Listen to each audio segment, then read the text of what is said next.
Memang menyesal beli barang ni terlalu lewat. Blanca Freshener. Korang akan dapat satu kayu stick, 3M sticker dan car freshener. Korang yang pertama kali guna, buka kayu cap ni, plastic cap, buka juga. Kayu cap ni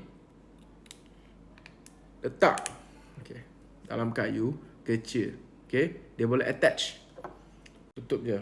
First time user, korang terbalikkan dia. Dalam 5 ke 10 saat korang boleh nampak dia dah basah dekat cap kayu ni. Kewangian akan keluar perlahan-perlahan. Kalau korang nak lagi strong punya bawang, korang boleh terbalik lagi lama sikit. Fungsi kayu dalam akan tarik liquid ke atas perlahan-perlahan. Jadi, ini barang automatik. Boleh lekat di bawah botol, lepas tu lekat di atas dashboard. Senang kan? Kalau nak bawang lagi kuat, lagi manis, korang boleh dapatkan pink tu, peach. Bawang peach tu, dia sangat fruity, sangat manis. Korang boleh dapatkan peach. Honeydew lagi ke arah freshy dan sama dengan honeydew punya rasa korang. Bawang dia memang cun, memang freshy. Untuk korang belum cuba liquid type perfume, korang boleh cubalah sekarang.